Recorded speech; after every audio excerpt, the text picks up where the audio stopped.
Nahuli kam naman po ang isang rambol sa Taguig at sa kalagitnaan ng riot, isang lalaki po ang nasaksak.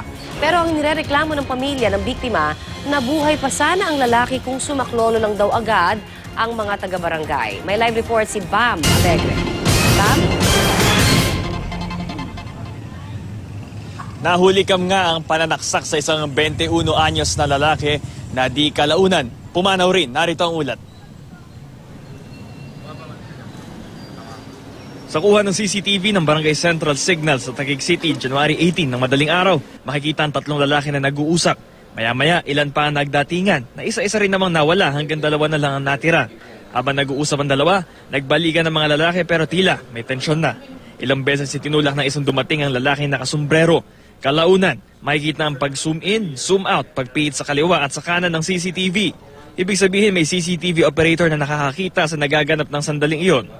Ilang sandali ang lumipas, may dalawang dumating at muling nagkaroon ng tulakan. Hanggang tila uminit na. Ang ibang nasa lugar paikot-ikot lang hanggang sa nagsuntukan na ang dalawang kanina'y nagtulakan. Walang umawat hanggang tila nagkaroon ng kampihan at ma-corner ang isang grupo na hindi tinigilan sa pagbayo ng mga kalaban. Sakto ng tila may bumulagta na, dumating na sa sakyan ng barangay. Nakita na rin sa video ang marami pang residente na isa-isang naglapitan sa pinangyarihan ng gulo. Hindi makagulapay ang isang lalaki na kinailangang buhatin para maisakay sa mobil ng barangay at madala sa pagamutan. Ang biktima na kinilalang si Jomark Malsi, 21 anyos, nakaburol ngayon sa kanilang bahay dahil sa tinanamong saksak ng ice pick bunsod ng insidente. Sa partikular na bahaging ito ng Martinez Street nangyari ang insidente, Lunes ng madaling araw at ito nga ay nahagip ng CCTV camera na iyon. At dahil nga rumble na yung nangyari sa pagkakataong yon, hindi pa rin klaro kung sino o kung sino-sino ang dahilan ng pagkamatay ng biktima. Napanood na ng kanyang mga kaanak ang CCTV footage ng insidente at may hinaing sila sa pagresponde ng Barangay Central Signal. Panood namin doon sa CCTV, parang pinapanood pa nila yung pangyayari bago sila pumunta. At nung pumunta po sila, nakita na nila po yung mga gumawa doon sa anak ko. Pero kahit isa po sa kanila, wala man lang silang dinampot. Tapos lupaypay na po yung anak ko. Depensa naman ng barangay, naging maagap daw sila sa pagresponde.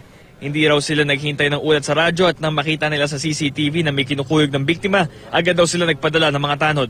Based po sa aming CCTV ay less than 1 minute nakapag-responde po ang Barangay Central Signal at naidala po sa Barangay Hall. Gayunpaman, balak pa rin daw ng pamilya na ireklamo ang barangay dahil sa insidente. May nakuha rin silang pangalan ng suspect sa pananaksak kay Jomar at makikipag-ugnayan sila sa mga otoridad para magsampa ng kaukulang kaso.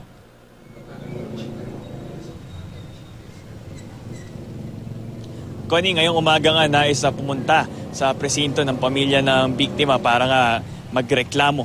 Yan ang latest mula rito sa Taguig. Balik sa inyo. Maraming salamat, Bam Alegre.